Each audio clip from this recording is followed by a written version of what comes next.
يفقهوا قولي ولا حول ولا قوة إلا بالله العظيم. أما بعد.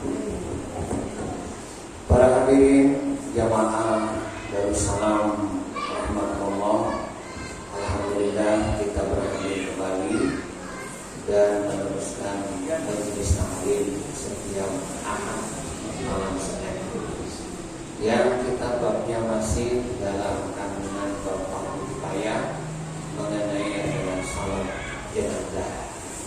Jadi salat jenazah atau disebut dengan salat mayit.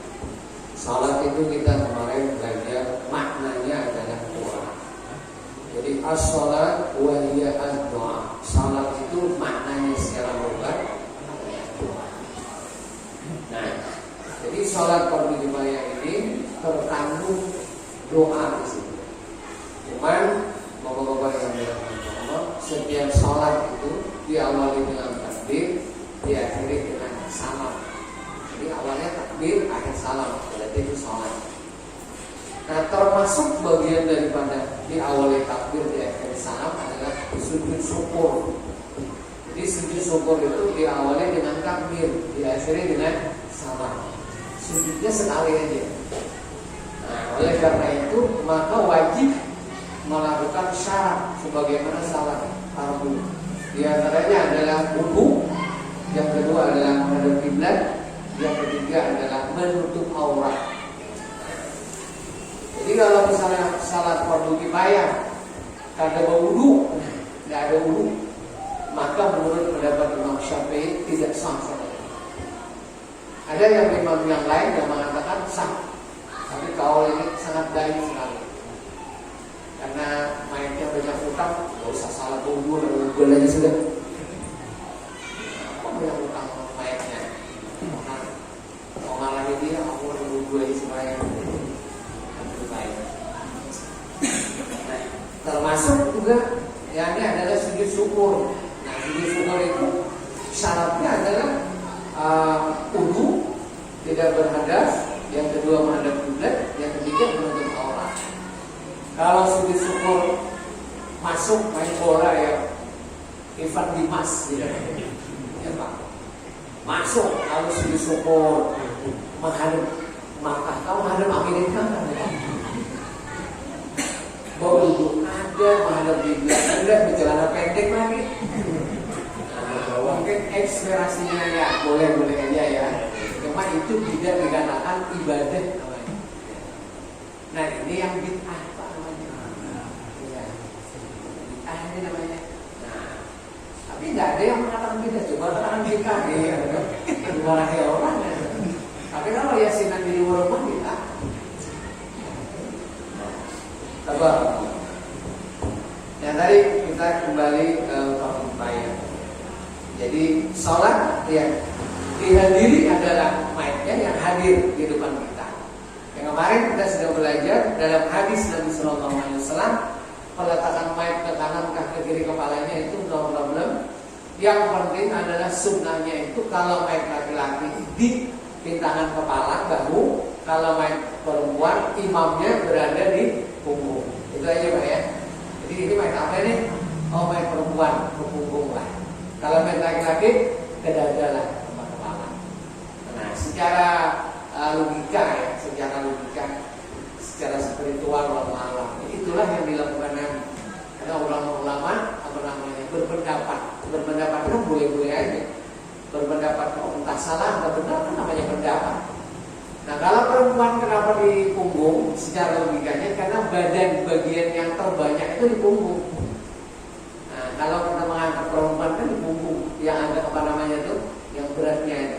Tapi kalau laki-laki di punggung enggak, di dada. Yang laki-laki daging banyaknya itu di dada. Wallahu a'lam. Nah, itu salat fardu kifayah ada mayatnya. Lalu ada salat fardu kifayah juga tidak ada mayatnya. Namanya disebut dengan salat ghaib. Nah, ini pernah dilakukan oleh Nabi Sallallahu Alaihi Wasallam. Disebut dengan salat ghaib. Salat ghaib ini pernah meninggal namanya Raja Najasyi, Raja Nibos. Lalu Nabi Sallallahu Alaihi Wasallam dihabarkan kepada Nabi bahwa Raja Najasyi itu meninggal, yang pernah di Afrika ya, pernah mereka hijrah ke Afrika oleh Ja'far bin Abi Thalib, Utsman bin Affan, beberapa orang bintang tanah, kemudian dilindungi oleh raja itu, Raja Habsyi itu. Kemudian diam-diam raja itu masuk Islam, dialog masuk Islam. Akhirnya mereka yang hijrah itu balik lagi ke Madinah. Nah, dikabarkanlah bahwa Raja di Gos itu meninggal. Lalu Nabi Muhammad dengan para sahabat-sahabatnya sembahyang fardu kifayah, wajib namanya. Dan itu biasa dilakukan setiap Jumat di Martapura, di Masjid Al-Karamah. Di Masjid Al-Karamah Martapura itu habis salat Jumat pasti salat gaib. Karena diyakini pasti ada orang mati. Pasti ada orang mati. Hari ini ada orang mati tidak? Ada nggak hari orang mati? Ada, pasti ada. Orang Islam gitu lah, pasti ada orang mati. Jangan kan tadi detik ini pun ada orang mati.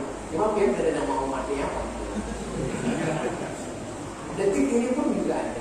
Jadi sembahyang fardu kifayah gaib setiap Jumat. Habis salat Jumat, salat sunat, Abu Alam salat gaib. Pasti di Martapura. Nah, baik para hadirin rahimakumullah.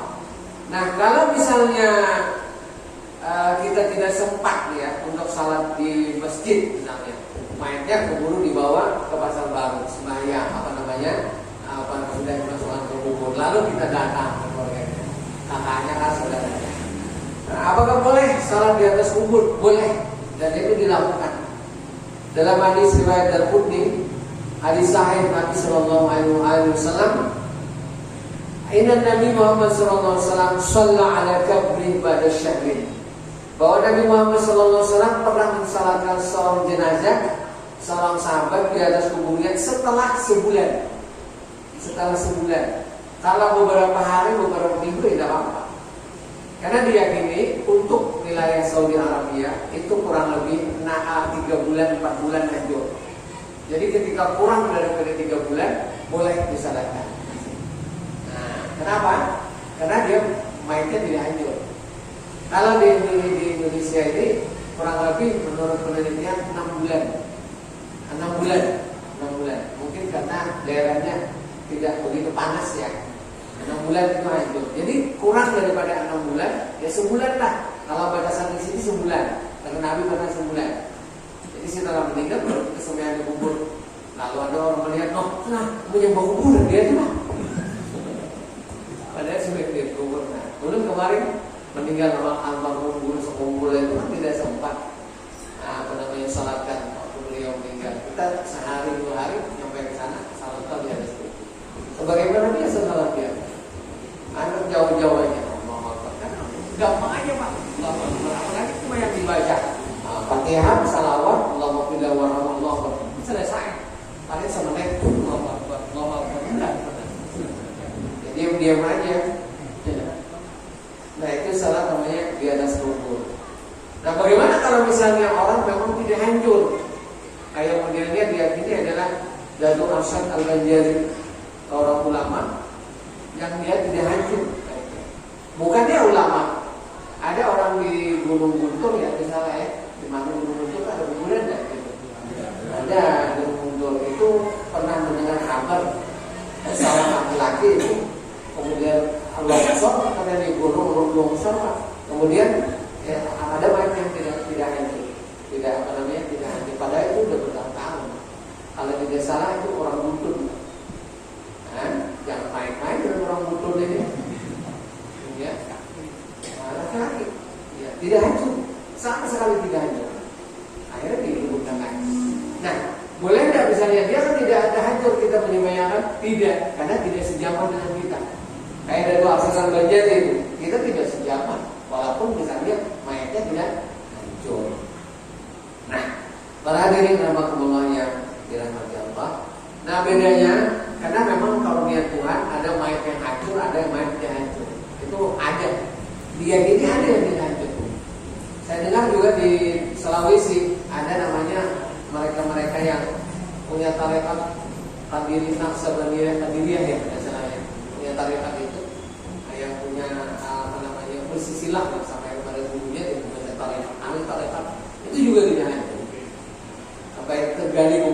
tidak sengaja tergali dan tidak hancur. Dan itu kan jadi pelajaran kepada kita bahwa yang menggali ini tidak sengaja, bukan sengaja, ini bukan sengaja. Kalau sengaja ya, nah ini tidak hanya digali. Tidak, memang tidak sengaja tergali. Itu sebagai iktibar kepada kita bahwa ada loh orang-orang yang soleh yang tidak hancur. Nah, kita ini kayaknya hancur ya Pak, lumayan ya. Pasal Sudin ya, iya. Paling pasal Sudin 6 bulan hancur. Ya, hancur kita ini. Nah, saya tanya guru, Mike orang soleh hancur, Mike orang soleh tidak hancur. Apa bedanya?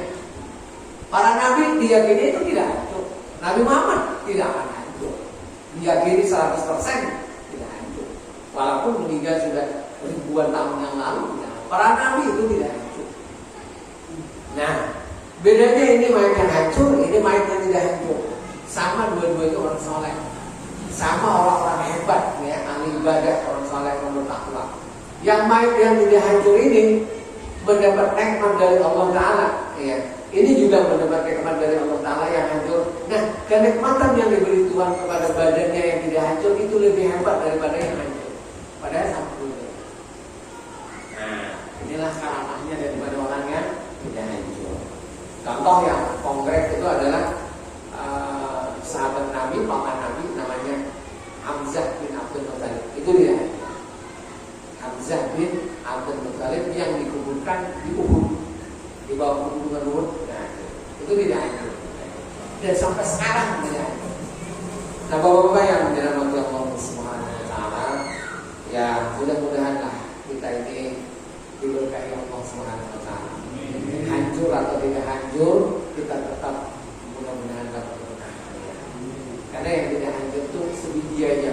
Setiap manusia namanya disebut dengan sulbi zabbi. Itu tidak telat ikut belakang sini. Itu tidak hancur. Itu namanya paun.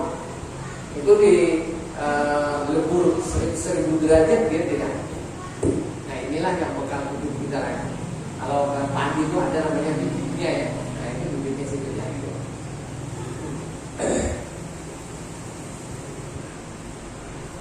Inna Nabi Muhammad sallallahu alaihi wasallam shalla Najashin fil yawm alladhi mata fihi wa kharaja bihim ila al-musalla fa saqqa bihim wa kasura ala wa kabbara ala arba'in. Hadis riwayat Bukhari Muslim. Bahwa Nabi Muhammad SAW menyiarkan berita kematian Najasyi, seorang raja di Afrika, pada hari kematiannya, dan beliau keluar bersama mereka sahabat-sahabat ke tempat sembahyang. Lalu beliau mengatur saf mereka dan bertakbir untuk main duai 4 kali takbir. Nah, ini hadis sahih. Nah, inilah yang menjadi rujukan bahwa kita sunat untuk mensalatkan fardu kifayah. Cuman ya menurut fatwa fikih bahwasanya mayit yang boleh dihabarkan untuk kita sunat fardu kifayah ini adalah mayit yang sudah dimandikan. Misalnya bapak punya keluarga di Jawa ya, nah menghabarkanlah keluarganya di sini malam-malam. Almarhum bapakmu meninggal di Jawa, ya, anaknya di sini. Nah, lalu anaknya salat gaib di sini malam. Nah, kalau mayitnya di situ sudah dimandikan, maka sah salat gaib. Tapi kalau mayitnya belum dimandikan, maka salat gaib itu biasa. Itu bedanya. Karena itu untuk lebih aulanya ya, kalau kita makanya kalau meninggal itu segera dimandikan. Nah, lalu menunggu besok tak apa-apa. Menunggu besok tak apa-apa. Abunya Kisarwati dimandikan. Malam sudah dimandikan. Bungkus. Besok menunggu. Ada kita kan habis dimandikan, sembahyang langsung dibawa ya begitu. Ini tidak apa. Yang penting mayat itu sudah suci. Jadi orang mau dihabarkan sembahyang fardu kifayah apapun tidak bisa. Nah, saya ini berwasiat kepada bapak-bapak ya. Kalau saya meninggal maghrib, mandikan. Isya mandikan. Ya, tunggu besok dulu. Ya. Tapi sekarang ini maghrib meninggal, kuburkan malam ya. Takut COVID-19. Iya, Mbak. Nah, ini dari anak Ustaz. Kita dari rumah sakit dianjurkan kuburkan sekarang. Ya, sekarang. Mencari kain kapan kemana? Ya, kapan dulu lah, punya banyak.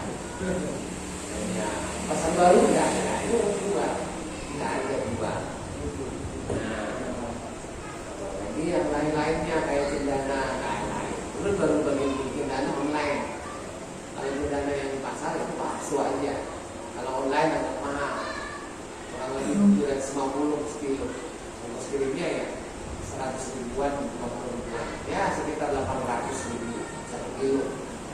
Jadi itu yang bagus. Nah, kalau sunnahnya yang memang mengikuti Nabi itu pakai bukhur itu, pakai apa namanya, kayu gaharu itu. Nah, pakai dia yang disorot sama api itu, kayak perapit kata orang Banjar. Sekarang kan ada di listrik. Nah, cuman masalahnya satu mika itu dulu ditawari 500 sampai 800, sekali cucur 800. Sedikit betul segini. Ini berapa Pak? 500 ya, ini 800. Sekali tuh main 800.000, nggak mampu kita. Nah, sekilo berapa? Sekilo ada yang 20, ada 30 apa? 30 juta. Mahalnya itu salah tahu seperti itu. Sehingga yang lain lah pakai cendana ini aja, yang murah nggak sedikit. Itu tidak mampu untuk apa namanya kayu gaharu itu, tidak mampu. Mencucuk, sekali cucuk 800, sekali cucuk 800, bangkrut. Juga aja bang siang, namanya Raja Salman lah. Biar DWC katanya pakai kayu gaharu itu diwarna, jadi banyak duit. Nah itu, ini bukan sunnah Nabi, Ustaz, anu cendana ini. Yang sunnah Nabi itu yang anu itu, yang kayu gaharu itu. Iya benar, duitnya nggak ada. Kalau Ustaz, udah murah aja, 800.000 aja, jangan jual. Nggak ada duit lah kita segitu, banyak. Hadis yang lain ya. Tuwfiya al-yawma rajulun salih min al-Jahshi min al-Habashi wa sallallahu alaihi wasallam al-Abdan fa sallallahu alaihi Nabi sallallahu alaihi wasallam. Jadi Nabi Muhammad sallallahu alaihi wasallam mensalatkan orang Najasyi dan itu hadis. Cukup ini 2 hadis. Nah, bapak-bapak yang dirahmati Allah Subhanahu wa taala, nah itu diantaranya hadis-hadis tentang masalah fardu ghaib tadi.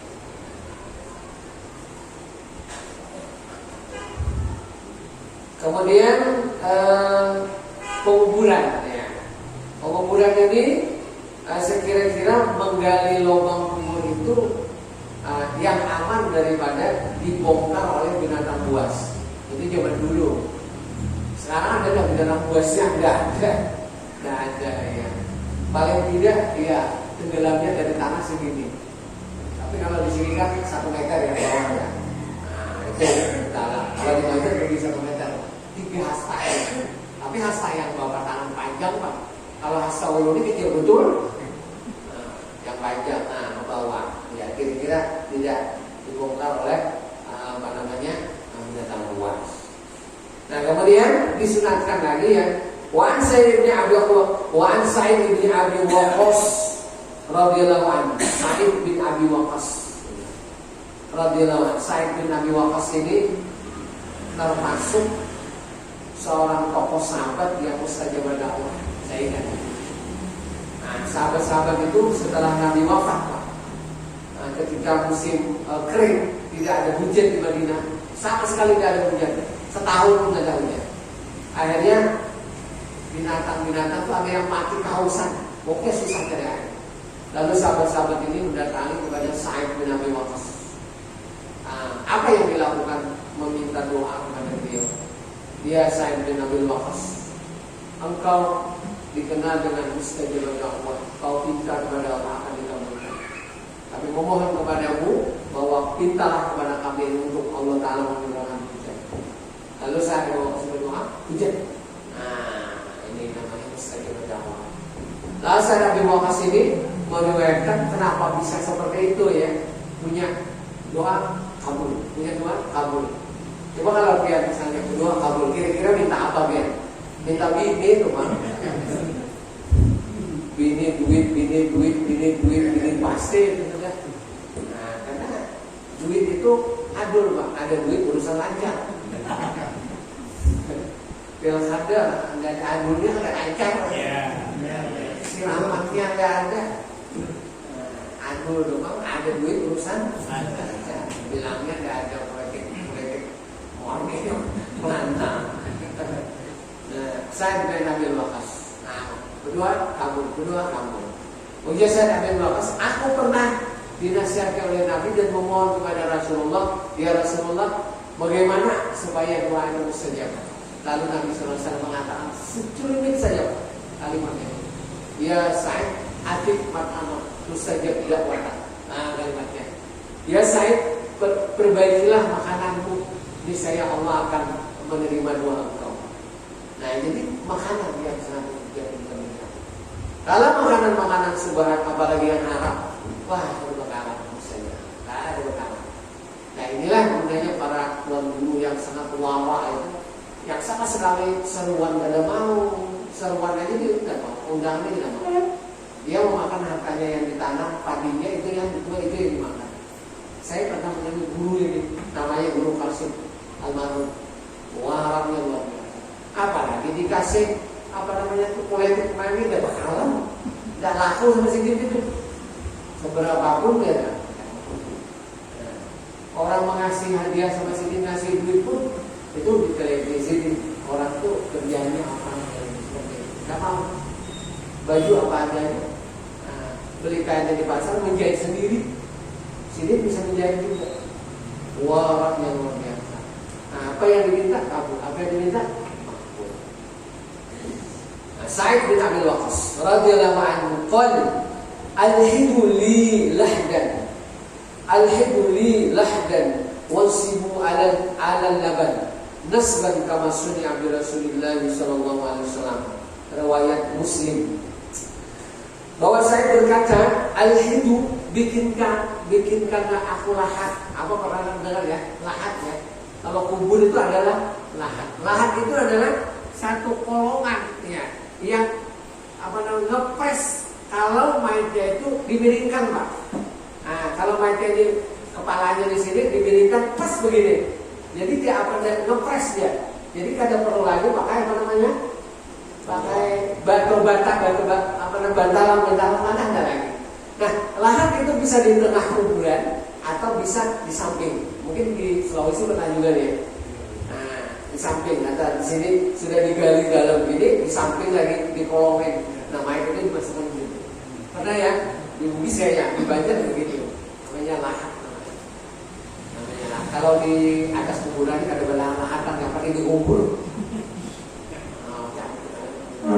Kalau di sebelah sana ya pakai papan peti itu, tapi kalau di sini tidak, ya ada di sana pasir. Kalau tidak pakai peti, itu longsor dia, susah dikubur. Seberapapun di sini penduduk manusianya di atas itu masuk aja. Tidak pernah nemu, yang penting ada dianya poster. Nah, masuk berapa? 700 lah ini. Nah itu dah 900 cari kamu siap. 900 siap dicari kamunya. Makanya nisan-nisan yang ada tapi kelihatan orangnya datang dibuang sudah di sana. Wah, kemudian bapak kok ada di sini hilang. Makanya sering-sering lah didatangi apa ya, walaupun pakai pakai semen, hilang juga semennya kemana kan hilang. Buangnya kemana gampang aja buang sudah. Nah, itulah lahdan wasibu, dan bikinkanlah aku lahat untukmu dan tutuplah lahat liang lahat itu dengan batu bata. Nah, dengan batu bata ya, dengan batu bata. Kama sunnah Rasulullah sallallahu alaihi wasallam, sebagaimana yang telah dilakukan oleh kepada Nabi Muhammad sallallahu alaihi wasallam. Wali Baihaqi an Jabir radhiyallahu anhu nahwu wa zada wa rufi'a qabrah ada pada Shibrin wa Sahih bin Hibban. Ada riwayat dinilai sahih oleh Ibnu Hibban bahwa menurut Baihaqi dari Jabir sama seperti hadis yang lain, ia menambahkan kuburnya sunat ditinggikan dari permukaan bumi sekedar sejengkal. Jadi kubur ditinggikan tanahnya, ya seperti kita ini sudah sejengkal. Nah karena itu mungkin bapak kalau ke sekumpul di belakang kubur dulu tuh, belakangnya lah. Nah ada ulin ya sejak 4 ya kan. Nah di atas itu ada tanah, lalu ditanamin rumputnya hijau itu.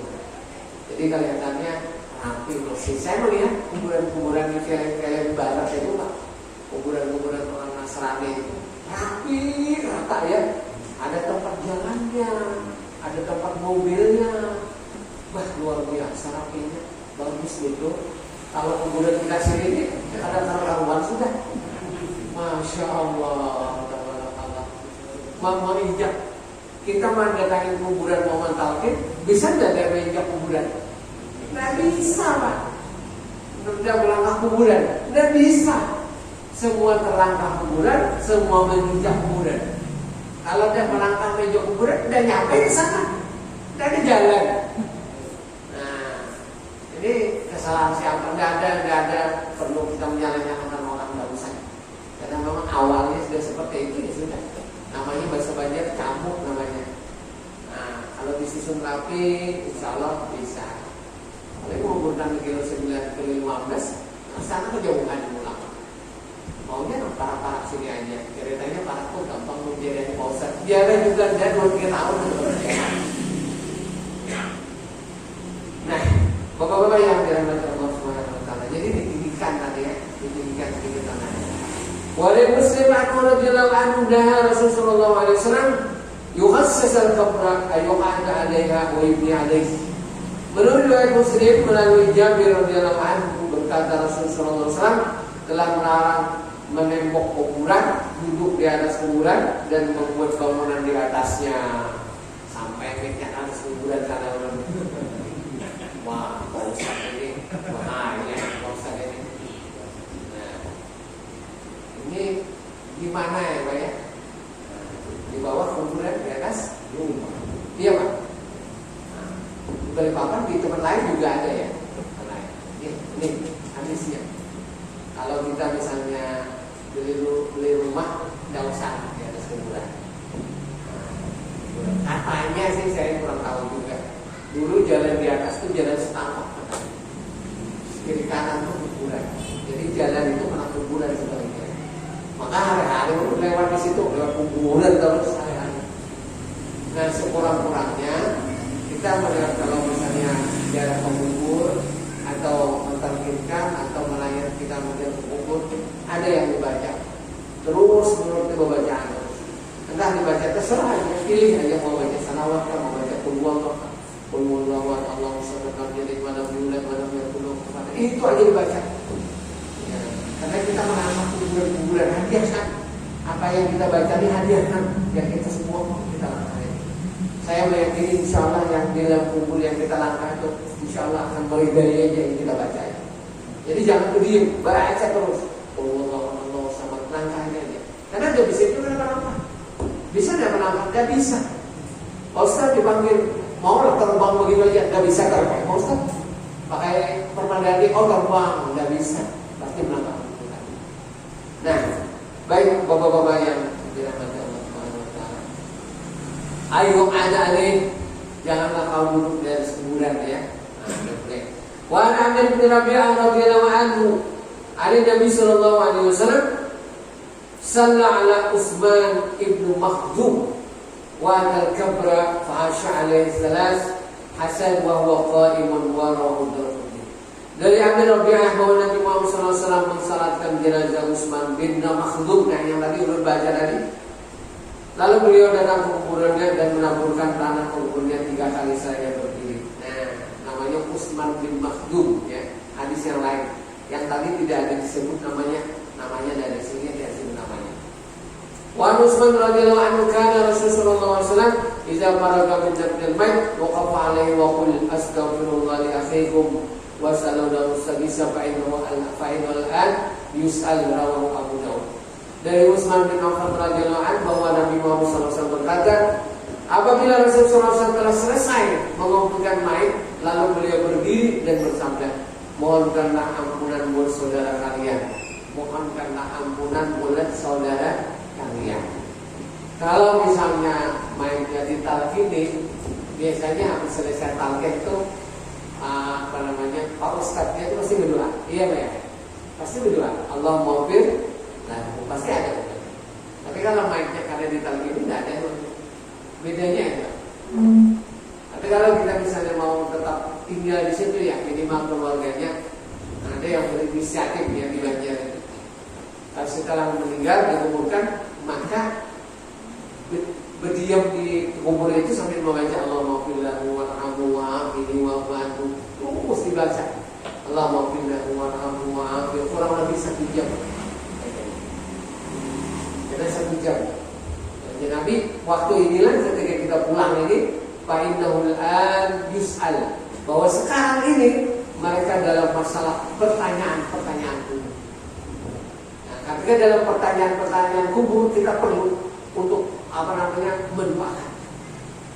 Pas ditanya pertanyaannya apakah marabbuka wa man nabiyuka wa ma dinuka wa ma qiblatuka wa ma ikhwanuka, apakah itu aja?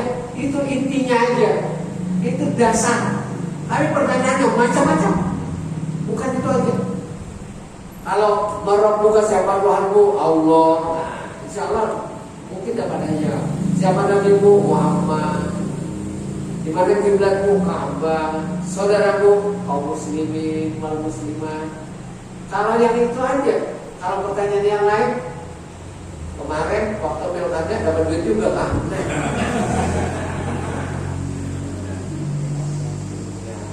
Disuruhnya mau dari mana? Mau diberi duit. Mau aja. Kalau mau macam-macam pertanyaannya ya, panjang misalnya pertanyaannya ini, aduh panjang. Kalau kita banyak masalah, ya, banyak harta yang bermasalah macam-macam, banyak pertanyaannya. Tapi kalau orang miskin yang tidak punya harta, yang tidak punya masalah, apa yang ditanya? Kemana kamu dapat harta? Udah orang miskin, harta udah ada. Apa yang ditanya? Nah ada ya, nggak ada yang ditanya. Nah jadi kalau yang banyak kita yang banyak kisah ini banyaklah pertanyaan. Wallahu a'lam. Mudah-mudahan dapat kita bisa menjawab pertanyaan. Insya Allah. Kalau sudah jawaban pertanyaan kita lulus ya. Ini namanya tes wawancara kalau di mahasiswa. Lulus di pertanyaannya. Ujian malaikat mungkar dan nakir. 6 kayaumil ams. 6 kayaumil ams. Tidurlah engkau sebagaimana tidurnya pengantin. Wah itu pertanyaan. Tidurlah engkau sebagaimana tidur pengantin. Bapak-bapak ini pernah ke malam pertama pengantin enggak? Masih apa? Malam hari ini menikah langsung kawin, malamnya pengantin. Tidur pertama pengantin. Itu saya rasa bapak tidak tidur 1 malam. Nah, itu tiba-tiba rasa cepat benar. Assalamualaikum. Subuh sudah ini. Nah itu artinya dalam kubur itu udah lama. Itu maksudnya. Karena suasana hati gembira. Coba kalau misalnya tidurlah sebagai tidur di penjara, lama kan di penjara itu. Menunggu sehari, sebulan, setahun, waduh kapon aja yang dilihat. Yang masa orang sakit di rumah sakit tuh 2 hari ya rasa capeknya namanya. Tapi kalau pihak misalnya rasa pengantin, waduh, enggak. Oke, ramai itu senang. Ya. Nah, 6 kayak harus tidurlah sebagai menteri pengantin. Maksudnya adalah yang ribuan waktu long time dan sangat lama di dunia ini, kita mati hari kiamat tak berbangkit lagi. Itu maksudnya. Artinya kita menunggu di kubur itu tidak merasa lama. Kan ini masalahnya kan perasaan. Lama atau tidak itu kan perasaan. Kalau orang tidak merasa lama, sebentar aja. Kalau kita hitung Pak, dari Nabi Adam alaihissalam, Nabi Nuh, umat Nabi Nuh meninggal sampai sekarang berapa ribu tahun dalam kubur. Hari berbangkit belum. Hari berbangkit belum. Kita menunggu hari kiamat. Orang naik kuburan nanti kita hidup lagi kan setelah hari kiamat. Kalau kita bangkit di kuburan itu jadi hantu namanya itu. Nah, itu kan hari berbangkit. Tiba-tiba ditiup oleh Israfil, bangunlah kita. Artinya dalam kubur nggak aman. Nah ada juga yang mengatakan dalam kubur itu adalah kalau memang dapat kedudukan rahmat Allah, dia akan mendapat nikmat. Dan nikmat itu lebih hebat daripada nikmat di dunia itu. Contoh ya, logika kita ya. Kita ini dulu di alam rahim, Pak. Di alam roh tidak tahu lah. Di alam rahim. Kita di alam rahim. Nah di alam rahim itu usia kita di alam rahim dan kita hidup dan kita tidak mengenal alam rahim itu. Kapan kita mengenal? Setelah kita lahir. Loh, bapak kan di dalam perut ibu kan. Bapak mana pernah ditiangkan ibu-ibu bapak mana? Pernah saya rasa. Dalam perut. Kenapa di dalam perut makan apa, minum apa, dan dia hidup. Dan itu sangat hidup. Setelah dia lahir, setelah tua mau tahu aku tuh di dalam perut loh. Padahal sempitnya luar biasa. Sempit tapi dia hidup dan dia merasa bahagia menurut dokter. Kalau ibunya bahagia, dia juga bahagia ya. Nah itu. Nah kemudian alam dunia ini sempit sekali, alam alam rahim ini cuma sekedar perut begini kecil sekali dibandingkan dengan alam dunia ini yang sangat luas sekali begini. Nah begitu juga di kubur. Namanya sebenarnya alam barzah. Apakah lebih luas daripada dunia? Dunia dari apa-apanya kecil sekali. Seperti kayak kita di alam rahim itu lebih luas daripada dunia dan isinya. Ini bagi yang memang mendapat berkah. Nah, bapak-bapak yang dirahmati Allah Subhanahu wa taala. Ustaz pernah alam barzah? Belum mati. Nanti ya. Apakah kita bisa bertemu dengan guru-guru kita? Bisa. Kalau memang Allah memberi mengizinkan, apapun kita bisa bersama guru-guru kita. Nah, kalau memang diberi berkah. Tapi wallahu a'lam. Kita menunggu namanya hari kiamat. Disebut dengan barzakhul la yabghiyan, surah Ar-Rahman ya. Barzakhul la yabghiyan. Barzakh itu adalah alam penantian antara dunia dan akhirat. Dan kita bakalan akan masuk ke alam barzakh. Hampir semua. Pak Mukhtar juga mungkin buat 30 tahun lah Pak Mukhtar lagi masuk ke alam barzakh. 30 tahun lah ya. Alhamdulillah kalau 30 tahun. Nah, ulum sekarang sudah 48, 49. Ya, sekitar 50 tahun lagi lah. Kalau 100 tahun ya, subhanallah. Kita mungkin lah karena makanan-makanan yang tidak terkontrol kepada kita ini nah, ya wajar lah. Ya, satu keniscayaan 80 75, 80, 90 kayaknya sudah cukup ya. Nah, kayaknya sudah cukup. Maunya kita itu 100 tahun, maunya kita gitu. Pasti Bapak mau enggak umur 100 tahun? Pasti yakin mau. Bayar mau enggak? Mau bayar. Ya. Tambahan, jangan dimatikan sekarang, tambah 1 juta. Oh berarti itu menyogok 1 juta. Jangan dimati 1 juta sampai 100 tahun. Tapi tidak seperti itu, tidak seperti itu. Kematian itu adalah di sisi Allah Subhanahu wa taala, tidak tahu. Baik, wa an Sagrah Ibnu Habib radhiyallahu anhu ahad tabi'in, salah satu sahabat tabi'in, kanu yastajibuna idza suya 'ala al-mayt kabrah. Namanya adalah Damrah bin Habib, ya, seorang tabi'in. Dia berkata kepada para sahabat, menyukai bila mayat telah dikuburkan dan orang-orang mulai meninggalkan ya. Orang-orang mau meninggalkan wal saraban nas ayu qala 'inda kabri, setelah orang meninggalkan kemudian di dekat kuburnya para sahabat mengucapkan seolah-olah dia mendengar gitu. Karena yang kita omongin dalam talqin itu adalah rohnya, bukan jasadnya. Kalau jasadnya tidak mendengar, tapi kalau rohnya akan mendengar. Sehingga yang mentalkinkan ini juga harus bagi orang itu masuk ke dalam rohnya juga, bahwa yang berkata ini bukan fisik, rohnya juga yang berkata. Karena hati dari hati itu bisa, roh daripada roh bisa, tapi kalau fisik ke roh nggak bisa ya. Jadi yang mentalkin ini merasuk diri lah dulu siapa gitu. Karena mau bicara sama pada roh. Ayukan wa inna gabrih, kemudian dia berkata di sisi kuburnya orang-orang ya fulan bin fulan. Ini talqin namanya, panjang hadisnya. Tapi disebut dalam kitab Bulughul Maram ini. Tapi yang mau baca orang bukan nabiin, makanya ditinggalnya aja hadisnya ini. Padahal ada ya fulan bin fulan kul la ilaha illallah. Itu talqin. Salah semarak 3 kali. Ya fulan kul Rabbi Allah wa dinil Islam wa Nabi Muhammad sallallahu alaihi wasallam. Ila akhir hadis. Riwayat Sa'id bin Abi Mansur mauqufan. Hadisnya adalah hadis mauquf. Tapi Tapi ada hadisnya. Jadi kalau nggak bertalkin ada hadisnya. Orang yang bertalkin ya ada apa juga. Jadi saling kita menghormati Bapak. Kalau Ustaz, kalau saya bertalkin Ustaz, iya, tidak apa-apa. Tapi amplopnya masih kita dapat, alhamdulillah.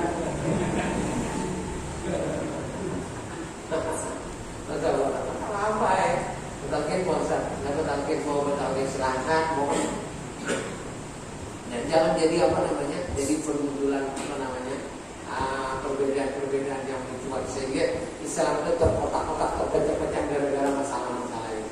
Dan ini memang sudah sudah disodorkan oleh orang-orang Yahudi misionaris agar Islam itu akan terpecah belah dengan atas dasar masalah-masalah yang digelontorkan ke dalam. Jangan ya, mau berbeda pendapat silakan. Kita sikapi dengan lapang dada. Nggak boleh Pak Ustaz. Nggak usah bertalkin dia ulangan, belum ulangan. Yang bertalkin juga jangan memaksa ini harus tergini juga tidak usah. Kalau orang tidak. Nah, kalau mau bertalkin silakan. Kalau tidak bertalkin ya ceramah aja silakan. Kan bisa begitu ya. Assalamualaikum warahmatullahi wabarakatuh. Kami dan keluarga mohon maaf atas dasar ini. Boleh silakan. Nah, apa? Ulangan silakan. Cuman kalau kita mengambil hikmah dan lain-lain, kayaknya perlu doa itu perlu. Ya.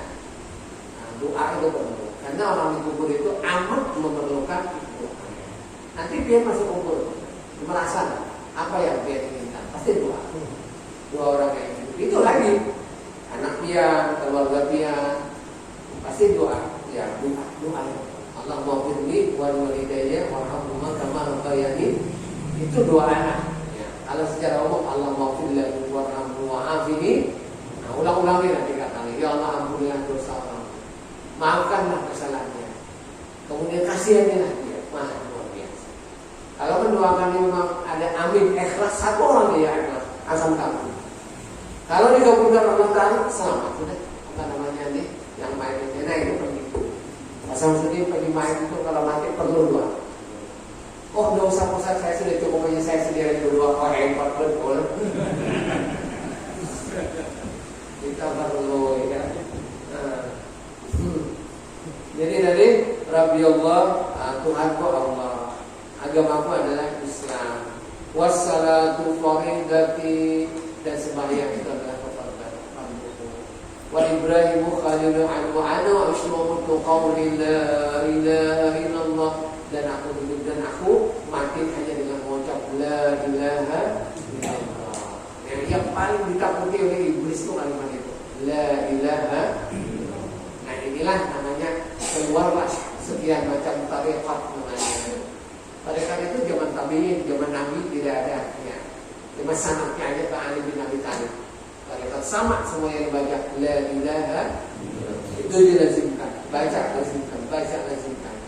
Jarang. Kalau kita orang awam membaca la ilaha illallah, sebagian ulama-ulama mengatakan ulama sufi paling kurang 3.000, paling kurang 3.000. Itu ada yang mengatakan yang paling kurang kita membaca sehari itu 1.000 kali la ilaha illallah. Dan zikir la ilaha yang terbaik itu la ilaha illallah. Zikir semua zikir yang terbaik itu adalah la ilaha illallah.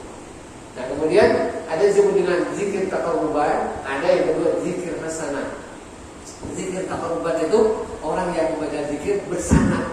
Tadi tarekat tadi, tarekat Naqsabandiyah, tarekat Samaniyah, tarekat Qudresiyah, tarekat Khalwatiyah, tarekat Idrisiyah, ada 40 tarekat.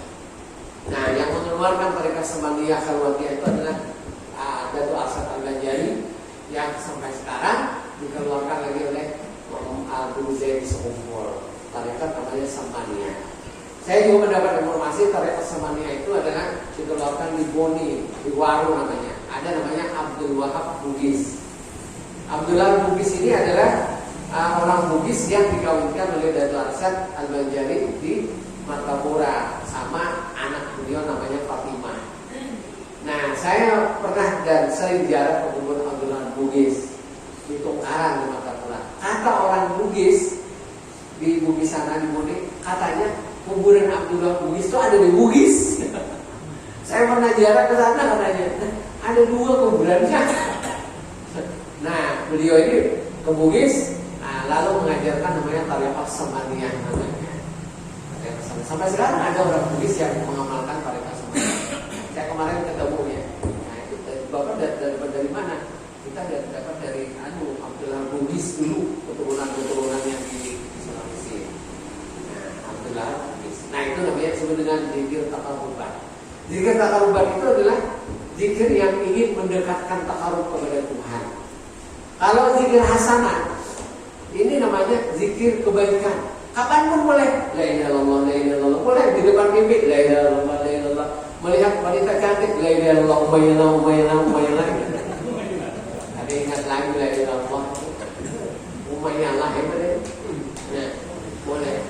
Asal jangan di tempat yang kotor, di WC. Nah, dimanapun boleh.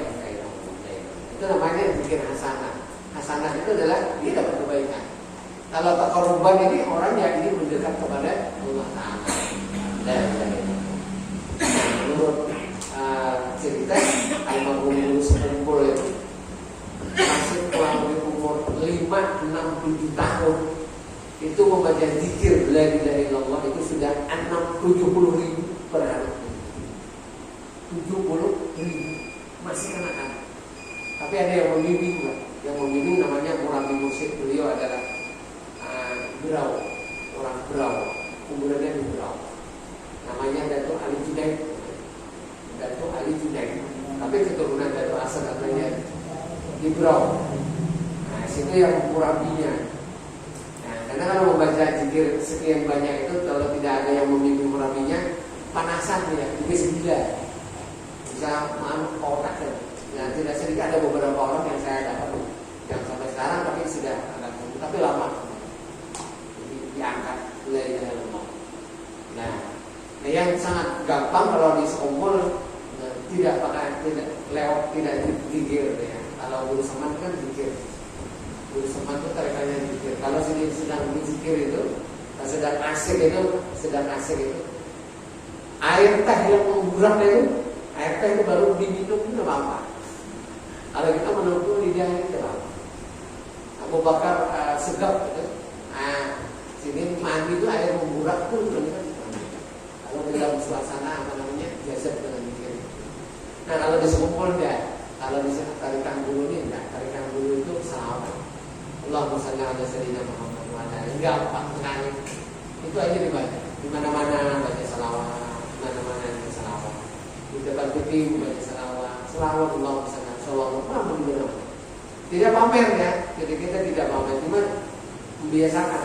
Kalau orang-orang sekumpul itu sudah terbiasa bawa tasbih. Kemana-mana ke warung di samping sekumpul itu bawa tasbih. Allahumma shalli ala sayyidina Muhammad.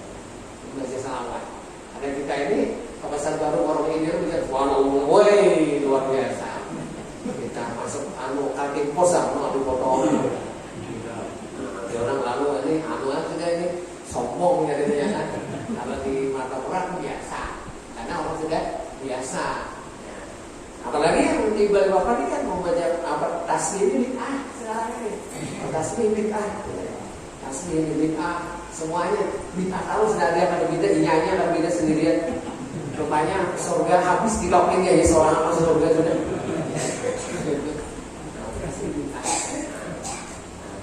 Ini menjadi sangat jadi kantong tuh ada tasbih.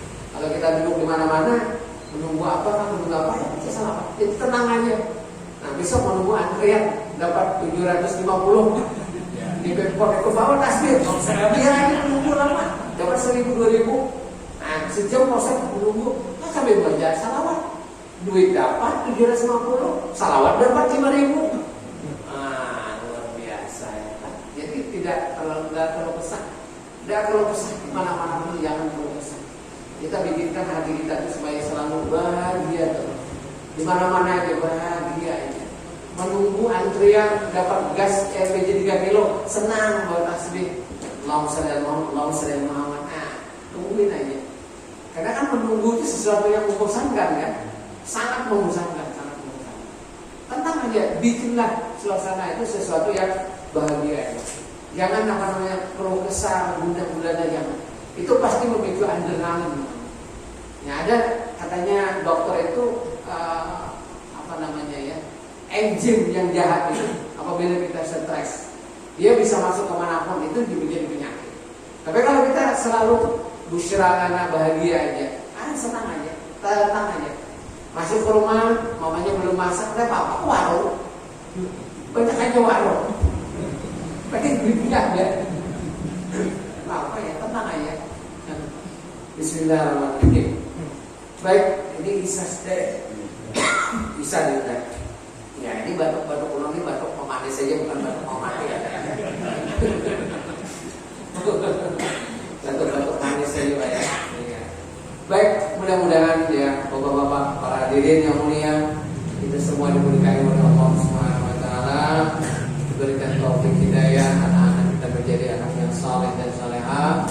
Allah murahkan rezekinya insyaallah. Besok dapat insyaallah 750 asal seminggu aja di situ.